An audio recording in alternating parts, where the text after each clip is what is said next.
In the 1870s in Texas, John Poe walked very different paths. He started out trailing the big herds, hunting buffalo for food and trade, a job that demanded endurance and a steady aim. Then he changed course. He carried that same steadiness into law work, pinned on a badge, and step by step built a reputation as a lawman. William Clark Quantrill left his mark on the American Civil War. Leading the so-called Quantrill's Raiders, he organized quick, mobile strikes that hit without warning and disappeared before the enemy could react. With these raids, he targeted Union troops and outposts, leaving a trail of impact and boosting the group's fame in the conflict.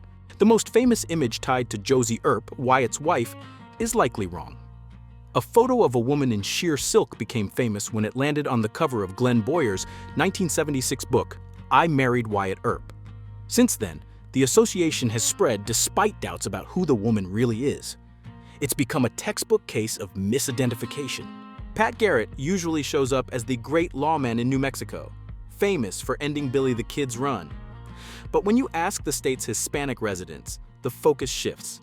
The figure many point to as the symbol of local authority isn't Garrett, but El Fuego Baca, whose name spans generations and dominates popular memory.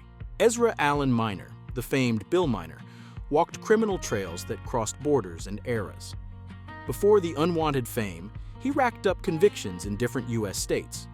He started by stealing horses, learned the trade behind bars, and, once out, moved on to stagecoach robberies, a decisive step toward the legend that would surround him.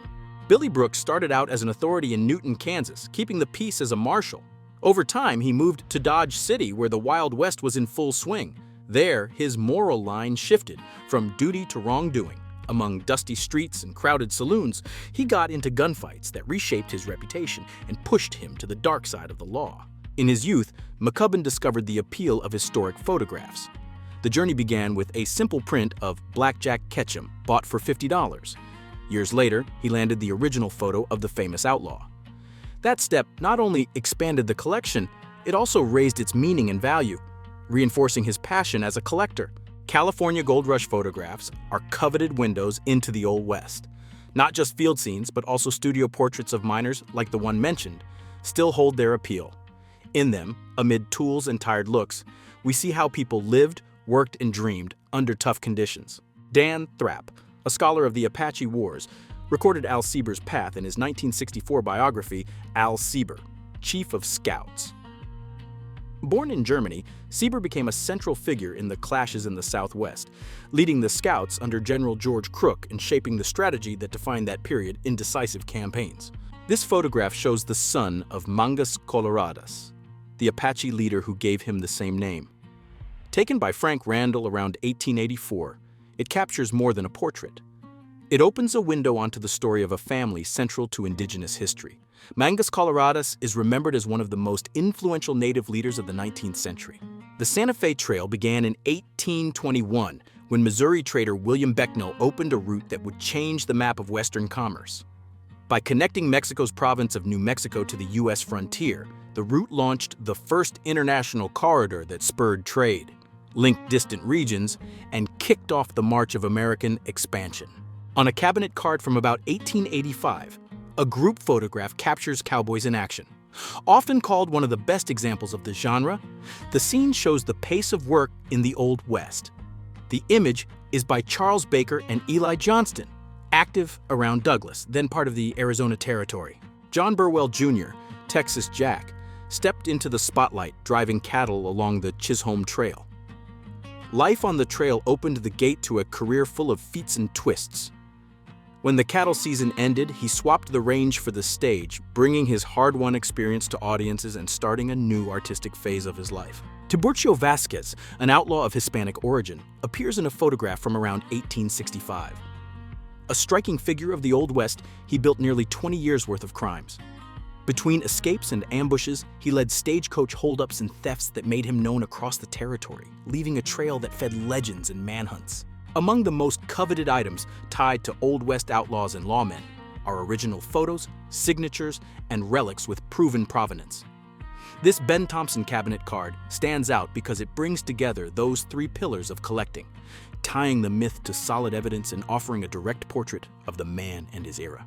In the 1880s, a cabinet card titled The Genuine Cowboy Captured Alive shows on the left Cottonwood Charlie Nebo next to Nicholas Janis, a Franco-American settler in what was then the Nebraska Territory. The scene nods to the frontier and to family ties. Janis is cited as a descendant and maybe a brother of Joseph Antoine. In the photo, Peter Bogardus, heir to a line of sharpshooters, holds a Remington Model 1888 in his hand while another gun rests at his waist. The scene sums up the family story. Skill with rifles runs through the generations and echoes his father, the famous Captain Bogardus, the source of that legacy, a portrait that connects skill, memory, and continuity.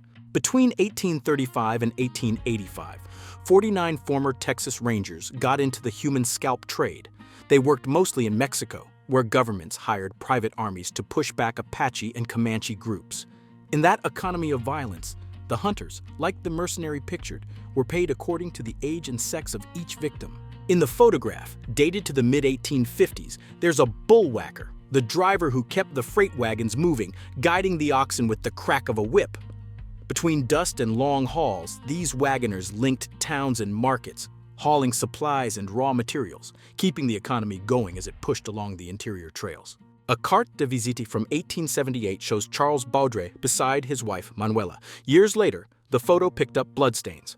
On December 23, 1880, at Stinking Springs, the Lincoln sheriff, Pat Garrett, and his posse opened fire on Baudry. The attack sealed his fate and turned the image into a tragic record of a violent end. In 1887, Ned Christie was accused, without evidence, of killing a deputy marshal. Hunted for years, he ended up killed in 1892 by an armed band. Later, agents showed off the body tied to a door and posed for photos, turning violence into a spectacle in front of a group of Cherokee. A cruel portrait of injustice and humiliation. Tom Horn moved through the Old West on several fronts. He started as a scout and packer in the Apache War, made a name for his roping, and later worked for Pinkerton. In the range wars in Wyoming, he became the hired man to track and capture targets, a hallmark of his role as a bounty hunter. His path made him a recurring name in those conflicts. Jesse James became famous as an outlaw in 1864 at age 17. He and his brother Frank joined the Confederates and, when they could, hit Union troops. The war's violence shaped his name and opened the way for the robberies to come. His run, though, was short. Jesse didn't live to see 35. From the battlefield to the headlines, he became both myth and target. This cabinet card photograph was made in the city of Nebraska around 1875. The print was produced and put into circulation by Taylor's Copying Company of St. Louis, Missouri. Years later, it gained prominence when Jesse James's murder brought it back into the spotlight. Since then, it has become a piece coveted by collectors. In 1848, Myra Maybelle Shirley was born, the woman history remembers as Belle Starr. In her comings and goings in the Old West, she drew close to the younger gang and married two outlaws, Jim Reed and Sam Starr. In an 1886 cabinet card by the Roeder brothers in Fort Smith, Arkansas, Belle appears in profile beside U.S. Deputy Marshal Benjamin Tyner Hughes. On the western frontier, Martha Calamity Jane Canary followed custom and, like so many women, wore dresses. But the 1895 cabinet card portrait by Henry Robinson Locke and Charles Peterson in Deadwood, South Dakota, fixed another image. Her in buckskin, a snapshot of the persona the public would go on to remember in Old West tales. When McCubbin found a never-before-seen photo of Buffalo Bill Cody, he opened a new chapter. The image became the cover of the January 2000 issue of True West magazine, an issue that announced new owners and a new direction. Taken in the early 1870s, it shows a young Cody with a steady gaze, as if throwing down a challenge to the world. The issue's caption captured that exactly. Johnny Ringo's death became a centerpiece of Arizona's imagination. The Tombstone gunman was found dead in 1882, and the story never settled. Did he take his own life or fall into an ambush? Since then, conflicting versions keep surfacing, from Wyatt Earp to buckskin Frank Leslie, everyone vying for the role of killer in the legend. Henry Starr, a bank robber of the Old West, took his own story to the movies by playing himself in the silent film A Debtor to the Law, 1919, which recreates bank robberies. A member of the Starr clan and a distant relative of Sam, Belle Starr's husband, he received a pardon from Teddy Roosevelt after helping to subdue the feared Cherokee Bill during a prison riot. Seth Bullock's family keeps the photo of the first sheriff of Deadwood in what was then Dakota Territory. In 1876, Bullock and his partner Saul Starr changed course and opened a hardware store during the gold rush. His debut in town was abrupt. On August 2nd, Jack McCall murdered Wild Bill Hickok, and Bullock saw the law being born in the midst of chaos. Richard Little Dick West stayed on the criminal trail. He robbed banks with Bill Doolin's gang and tried to hold up trains alongside Al Jennings. That line of life snapped on April 13, 1898, when a group led by Deputy Marshals Bill Tillman and Heck Thomas found him on the outskirts of Guthrie, Oklahoma Territory and shot him dead. John King Fisher was born in Texas in 1853, exactly a century before the first issue of our magazine. His path changed course several times. He started as a cowboy, did time for horse theft, and later took charge of an outlaw gang with the stated mission of taking on Mexican bands along the border. In 1885, at William Notman's photo studio in Montreal, images were taken of Sitting Bull alongside Buffalo Bill Cody, including the photo cited. The meeting happened when Cody invited him to travel with his troupe. The Sioux leader agreed to join the show and set off on a 4-month tour across North America. At 12, Felix Tells was torn from his family amid clashes with the Apaches in Arizona Territory. Fate seemed to pull him away from that storyline, but he found his path in the very fire of war. He grew up, learned to fight, and over time, joined the U.S. Army's Apache Scouts. There, he stood out on key missions. A look that cuts through time. 19th century photography lays bare everyday life on the U.S. frontier. In cramped rooms, women in brothels look straight at the camera, no disguise. The images show work and presence, recording lives that history pushes out of the frame. Before we go on, don't forget to subscribe to our channel. Thanks. In the 1870s, Death Valley saw borax leave the mines in caravans pulled by 20 mules. To cross the dryness of the Great Basin, lines of wagons moved in step, linking extraction and depots. The rough route forged a lean method, animal power, straightforward mechanical fixes, and coordination that made it possible to cross the desert. On the left in the photo, Black Elk appears as a witness and an agent of turning points. In 1876, he was at the Battle of Little Bighorn, when United States troops faced several Great Plains nations, among them the Lakota Sioux. His path ties the scene to the broader course of American history, where indigenous resistance gets a face. The son of Cynthia Ann Parker, kidnapped as a child and adopted by the Comanches, Quanah Parker grew up between borders and chose to command his own. When buffalo hunters crossed the plains, he rose as resistance. He stitched together alliances, planned raids, and defended land and culture at a threshold that closed one era and opened another. In a period photograph, 2 sex workers pose in a brothel room in Miles, Montana. While the setting shows care and polish, reports from a judge point to a small town, close to 1,000 residents, given over to disorder and loose rules. The scene captures the tension, elegance and instability sharing the same space, a portrait of the local paradox. In the image, a cowboy from Caldwell, Kansas shows that the outfit comes from the job. Hat, boots, and belt come before decoration. They face sun, dust, and saddle. Depending on weather and terrain, he chooses chaps over his pants, which protect his legs from branches, rocks, and rain. That way, each piece has a purpose and tells the story of daily life out on the open range. Presented as the last photo of George Armstrong Custer, this image sums up his constant relationship with the camera. Attentive to his own image, he let himself be photographed more than 150 times between poses and campaigns. The portrait was taken 2 months before a turning point, the Battle of Little Bighorn, fought in 1876 in 19th century records. With the daguerreotype in decline, the ambrotype took hold, made on glass, more accessible, and in vogue in the 1850s. The portrait in question shows a man with no name. The gaze that holds the scene and the restrained posture work like an invitation, a moment of the West in transition, when the frontier was being redrawn and history was still feeling out its contours. In Greenwood, Kansas, the journey pauses at noon. Travelers pull up the wagon, sit in a circle, and share the lunch that recharges their strength and fine-tunes the course. Between simple utensils and few words, the quiet of the countryside opens up. As soon as the hunger passes, the wheel starts turning again. On goes whoever is looking for new chances and trying to write the next chapter of their own life. At the start of the 20th century, Joella Irwin stepped into the rodeo arenas and changed the game. Amid rules and dust, she put women in the spotlight. She competed in several events, worked the circuits, and combined skill, nerve, and rhythm. Her path blended tradition and change, drew crowds, and opened space for new female competitors in the center of the arena. In 1884, a cabinet card captures a scene on the San Carlos Reservation in Arizona. It shows what many consider to be the first photographic record of Geronimo. A prominent Apache leader, he spans generations. From a central figure in history, he also becomes a cultural symbol, present in the collective memory and in contemporary references. Jesse James became the face of the James Younger Gang. Leading robberies, he moved across the Old West and became an emblem of crime. Each heist boosted his notoriety, sometimes cast as a rebel, sometimes as a villain by newspapers and in conversations. His run ended abruptly, betrayed at home, killed in 1882. Since then, the legend has eclipsed the man. Kit Carson personifies the push westward. From fur trade fairs to steep trails, he went from trader to explorer, earning a reputation for enduring long journeys. In the mountains, he honed his craft. Later, he guided John Pathfinder Fremont on expeditions that opened routes and cemented his name in a time when maps were being made with every step. A photograph from around 1880 preserves faces that haven't been confirmed. Historians suggest the standing man is John Kinney, a figure who left obscurity in 1875 by leading a theft ring in southern New Mexico. That move put him on the regional crime map.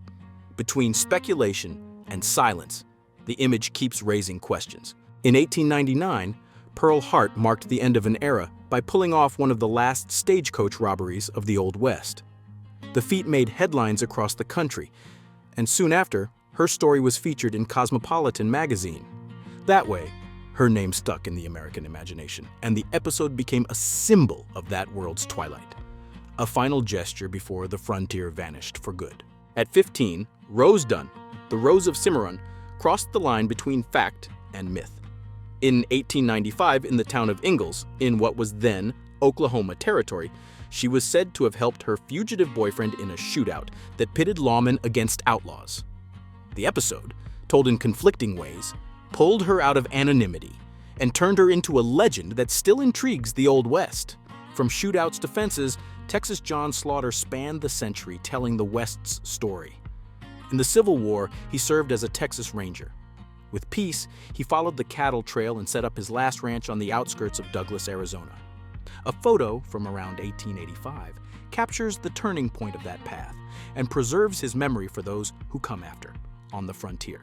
Olive Oatman made her way through her own story with the strength of someone who learns to live where they fall. Captured by members of the Mojave, she came to live with the community and, during that time, received a mark on her chin made with blue cactus dye. More than ornament, the mark followed a rite. For them, it prepared the soul for a peaceful passage after death. The Texas Rangers started informally in 1823, when Stephen Austin called men to protect settlers. In 1835, they got an official structure. From then on, they followed Texas's own saga. They patrolled borders, hunted fugitives, and took on missions that kept order in a territory that kept pushing forward. A forgotten photo resurfaces. A woman, possibly running a ranch, drives cattle across an as yet unnamed western landscape. The find happened by chance, when writer Mark Lee Gardner found it in an antique store in Missouri. All of a sudden, a slice of rural life opens up. Who was this cowgirl? What paths led her to that scene? On the edge of the Old West, the name Tiburcio Vasquez carried through years in conversations. The photo, taken around 1865, freezes the face that became a symbol of defiance. Over 2 decades, he crossed trails and towns, caught up in crimes.